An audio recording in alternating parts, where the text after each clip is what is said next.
नमस्कार दोस्तों।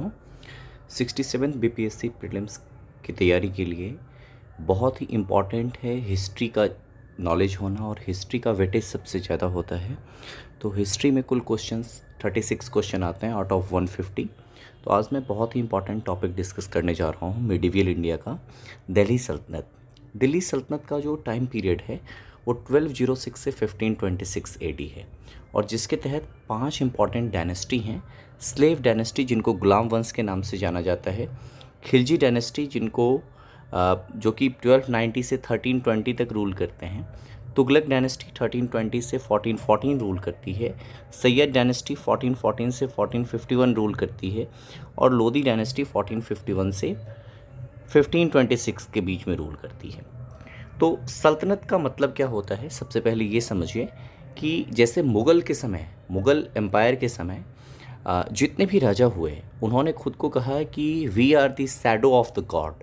हम अल्लाह के बाद सबसे इम्पॉर्टेंट फिगर हैं, हम अल्लाह के प्रतिबिंब हैं, उनके छाया हैं इस पृथ्वी के ऊपर। तो we are the representative of God. लेकिन जितने भी सुल्तान हुए उन सुल्तान ने रिप्रेजेंटेटिव ऑफ गॉड कैलिफ को माना है, या पैगंबर मोहम्मद के फॉलोअर्स को उन्होंने रेस्पेक्ट दिया है, कैलिफ को रेस्पेक्ट दिया है। सबसे जो हाईएस्ट प्रेस्टिजियस पोस्ट उन्होंने माना है इस्लाम में, वो कैलिफ को माना है, और ख़ुद को बताया है कि we are the representative of caliph, right. तो इसलिए खुद को सुल्तान कहा है। ये फ़र्क है दिल्ली सल्तनत में और मुग़ल साम्राज्य में। सो सल्तनत caliph regarded as the sultan of all Islamic state. तो कैलिफ को कहा जाता था सुल्तानों का सुल्तान, राइट। तो दे वेयर टर्क्स, और जनरली जो दिल्ली सल्तनत के लोग थे वो तुर्क थे। ईस्ट तुर्किस्तान से वो लोग आए हुए थे, जो कि अब चाइना का पार्ट हो चुका है। तो पहला हम स्टार्ट करते हैं। आज की इस वीडियो में हम लोग करेंगे गुलाम वंश। गुलाम वंश स्लेव डायनेस्टी। कुतुबुद्दीन ऐबक ने इस वंश की नींव रखी थी। 1206 से 1210 तक कुतुबुद्दीन ऐबक ने रूल किया है। कुतुबुद्दीन ऐबक फाउंडर ऑफ दिल्ली सल्तनत हैं, और साथ के साथ फाउंडर ऑफ स्लेव डायनेस्टी भी हैं। अब ये स्लेव कहाँ से आता है, गुलाम शब्द कहाँ से आता है? तो ये गुलाम शब्द बेसिकली क्या है कि जितने भी यहाँ पर सुल्तान हुए हैं वो किसी न किसी के गुलाम रहे हैं, किसी न किसी के स्लेव रहे हैं। तो ये कुतुबुद्दीन ऐबक स्लेव थे किसके? तो मोहम्मद गौरी के स्लेव थे। मोहम्मद गौरी 1191 में तराइन का फर्स्ट बैटल होता है, जिसमें कि पृथ्वीराज चौहान ने उनको डिफीट कर दिया है। सेकेंड बैटल में उन्होंने पृथ्वीराज चौहान को डिफीट किया, और 1194 में चंद्रावर की लड़ाई में उन्होंने डिफीट किया जयचंद को। जयचंद को जब डिफीट किया, जो कि कन्नौज के राजा थे, पृथ्वीराज चौहान अजमेर से रूल करते थे और उन्हीं के रिलेटिव थे ये जयचंद। तो उनको जब डिफीट कर दिया है 1194 में, उसके बाद 1194 में कुतुबुद्दीन ऐबक, जो कि उनका स्लेव था, किनका? मोहम्मद गौरी का, उन्होंने कुतुबुद्दीन ऐबक को इंडिया वाले पार्ट के लिए अपना जनरल नियुक्त कर लिया है। 1206 में मोहम्मद गौरी की मृत्यु हो जाती है। कुतुबुद्दीन ऐबक खुद को इंडिपेंडेंट डिक्लेयर कर देते हैं, और ऐसे में दिल्ली सल्तनत को लीड कर का उन्होंने नींव रख दिया है, उसका फाउंडेशन स्टोन रखा है किसने? कुतुबुद्दीन ऐबक ने। और कुतुबुद्दीन ऐबक ने रूल किया है कहाँ से? लाहौर से। इनको कहा जाता था लाख बख्श। कुतुबुद्दीन ऐबक को कहा जाता था लाख बख्श, क्योंकि ये डोनेटर ऑफ गोल्ड कॉइन है, और इन्होंने पूरे के पूरे अफ़गानिस्तान को कैप्चर कर लिया था और 40 दिनों तक रूल किया है। क्योंकि गौरी के जो डायनेस्टी के लोग थे, उनके जो वंशज थे, वो ये कहते थे कि कुतुबुद्दीन ऐबक तो हमारा स्लेव है, और इंडिया वाला पार्ट इसने इलीगल तरीके से हथिया लिया है, कैप्चर कर लिया है। तो ऐसे में कुतुबुद्दीन ऐबक ने उनके ऊपर अटैक किया है, उनको डिफीट किया है, वहाँ पर 14 डेज़ तक रूल किया है। तो उसके बाद एक संधि हुई है, और तब जाकर उन्होंने अफ़गानिस्तान को छोड़ा है। कंस्ट्रक्टेड मॉस्क एट अजमेर, जिसको कहा जाता है 2.5 दिन का झोपड़ा, राइट। और started the construction of Qutub Minar, और कुतुब मीनार का कंस्ट्रक्शन इन्होंने कुतुबुद्दीन बख्तियार काकी, एक सूफ़ी संत हैं, जिनके याद में बनाया था। तो memory, in the memory of Qutbuddin Bakhtiyar Kaki, a Sufi Saint, तो उन्हीं के मेमोरी में उन्होंने बनवाया था, कुतुब मीनार स्टार्ट किया था, जिसको कि इल्तुतमिश ने बाद में कंप्लीट किया है। और इनसे रिलेटेड एक और क्वेश्चन आता है कि इनकी मृत्यु चौगन खेलते हुए हुई थी, पोलो खेलते हुए, हॉर्स पे लाहौर से गिर के हो गई थी, और ही रूल्ड फ्रॉम लाहौर। और इनका जो दिल्ली सल्तनत का काल रहा है, इन्होंने लाहौर से रूल किया है। इनका बेटा है आराम शाह। तो इनके मरने के बाद आराम शाह तो बनते हैं, लेकिन इनका दामाद है इल्तुतमिश, जो कि गुलाम भी है अगेन मोहम्मद गौरी का। तो इल्तुतमिश इनके बेटे आराम शाह को मार देता है, किल कर देता है, और बन जाता है राजा। तो son in law of Qutubuddin Aibak and slave of Mohammad Ghori. Mohammad Ghori का स्लेव था और सन इन लॉ था कुतुबुद्दीन ऐबक का। इसको कहा जाता है रियल फाउंडर ऑफ दिल्ली सल्तनत। इसको दिल्ली सल्तनत का वास्तविक संस्थापक क्यों कहा जाता है? तो क्योंकि अगेन अब कुतुबुद्दीन ऐबक के बाद भी जो मोहम्मद गौरी का वंशज है ताजुद्दीन यालदौज, ताजुद्दीन यालदौज अगेन क्लेम कर रहा है कि इंडिया वाला क्षेत्र उसी का है, क्योंकि मोहम्मद गौरी ने जीता था इंडिया।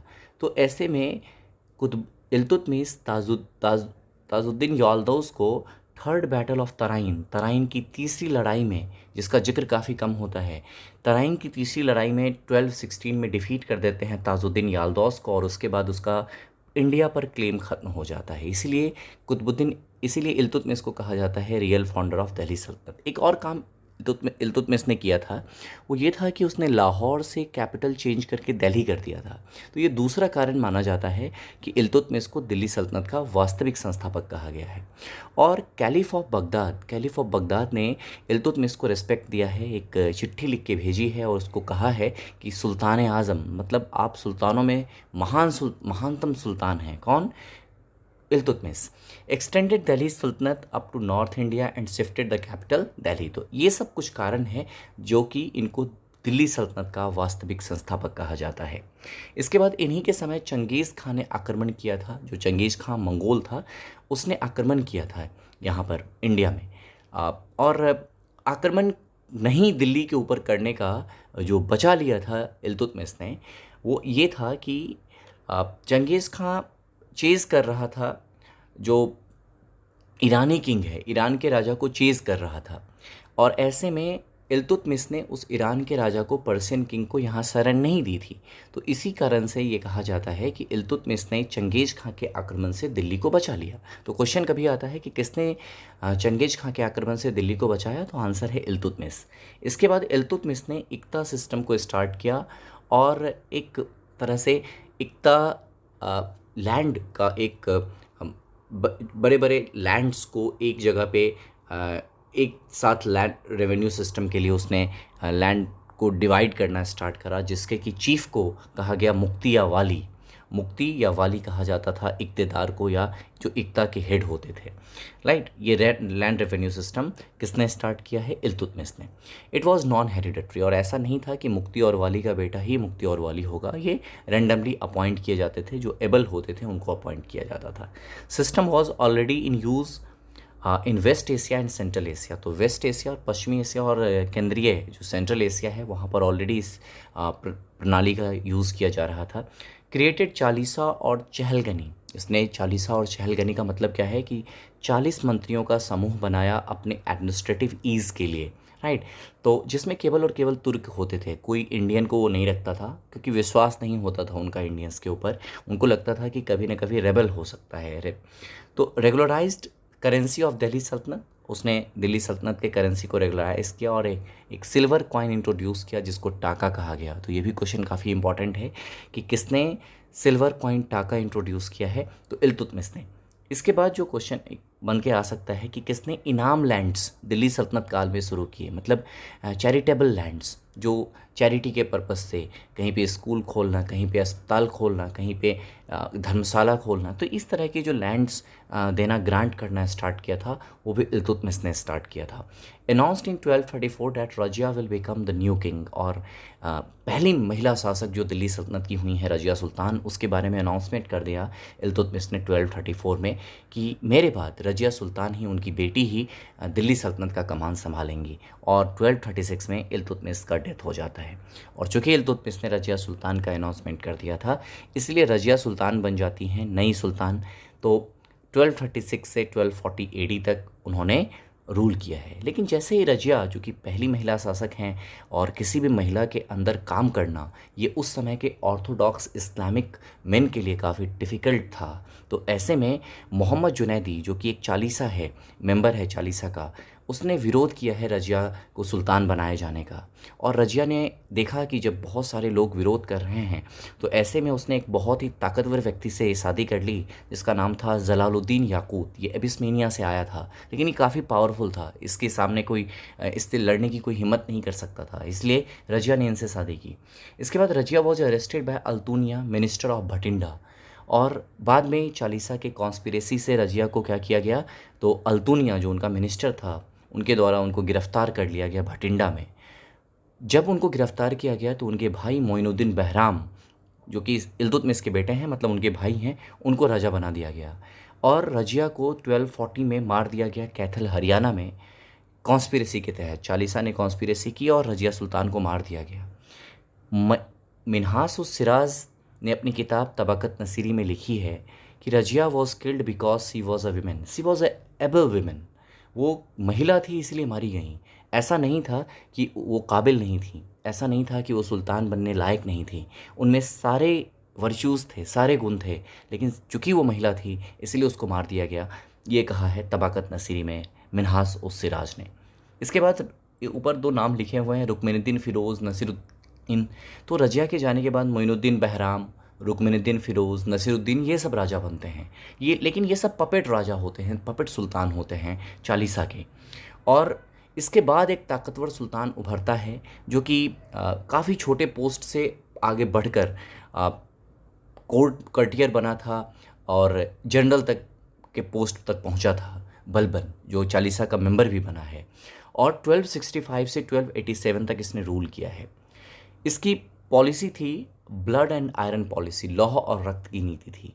ये बहुत ज़्यादा विश्वास करता था कि ज़्यादा से ज़्यादा खून बहाना है, मतलब ऐसा कहता था कि जिस पे भी अटैक करता था उसको ज़िंदा नहीं छोड़ता था, मतलब बिल्कुल बेरहम होकर कत्ल करवा देता था। मतलब अपने किसी भी एनिमी को ये ज़िंदा नहीं छोड़ता था। कौन? बलबन। और बलबन ने खुद को कहा है कि वो अफरासियाब, जो पर्शियन एक फेमस राजा हुए हैं, अफरासियाब उनका डिसेंट माना है, उनका वंशज माना है खुद को। किसने? बलबन ने। और इसीलिए चूंकि अपने आप को उनका वंशज मानता था ईरान का, तो ईरानी परंपरा के आधार पे ही दो पब्लिक पनिशमेंट उसने इंट्रोड्यूस किए इंडिया में, सजदा और पैबोस, जो कि पर्सिया से ही स्टार्ट हुआ है। सजदा का मतलब ये है कि इस्लाम में एक टर्म है कि आप खुदा के अलावा किसी के सामने अपना सर नहीं झुका सकते। लेकिन बलबन ने खुद को कहा कि I am the shadow of the God. आप गॉड को देखते हो? नहीं देखते हो, लेकिन आप मुझे देख रहे हो तो समझो मैं ही गॉड हूँ। और इसलिए उसने सजदा मैंडेटरी किया कि आप दरबार में जैसे ही एंटर करोगे आप सजदा करोगे।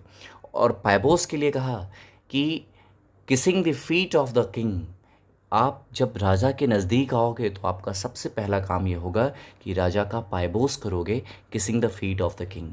तो ये दो पनिशमेंट उसने, पब्लिक पनिशमेंट, हर किसी नाचीज़ को वो ये पब्लिक पनिशमेंट दिया करता था। उसके बाद एंडेड चालीसा, और उसने चालीसा सिस्टम को एंड कर दिया।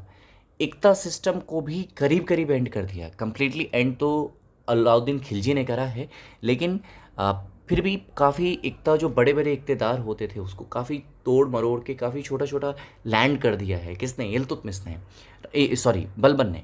सो his elder son Khan Mohammad died in fighting with Mongols. तो मंगोलों का आक्रमण बढ़ गया है और ऐसे में मंगोलों के आक्रमण को रोकता हुआ इनका बड़ा बेटा खान मोहम्मद मारा गया है, जिसको कि इसने एक उपाधि दी है जिसका नाम क्या है? खान शहीद। इसके बाद बलबन इस्टेब्लिश्ड मिलिट्री डिपार्टमेंट दीवाने अर्ज। तो एक क्वेश्चन यहाँ से बन के आता है कि किसने सबसे पहले मिलिट्री की ताकत को समझा है, मिलिट्री की इंपॉर्टेंस को समझा है दिल्ली सल्तनत में? तो आंसर है बलबन। और हेड ऑफ द डिपार्टमेंट अर्ज ए ममालिक।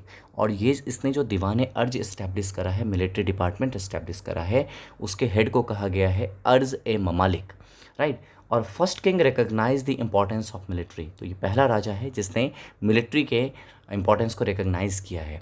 1287 में बलबन की मृत्यु हो जाती है और उसके बाद जो लास्ट स्लेव डायनेस्टी का रूलर होता है वो होता है कैमूर, और जिसको कि जलालुद्दीन खिलजी मार देता है और खिलजी वंश की नींव रखता है। तो खिलजी वंश कैमूर के मृत्यु के साथ ख़त्म हो जाता है। एक तरह से कह सकते हैं बलबन के जाने के बाद स्लेव डायनेस्टी करीब करीब कंप्लीटली डिक्लाइन की तरफ आ जाता है और खिलजी वंश का नींव रखा जाता है जलालुद्दीन खिलजी के द्वारा। तो अगली वीडियो में हम लोग देखेंगे खिलजी वंश के बारे में।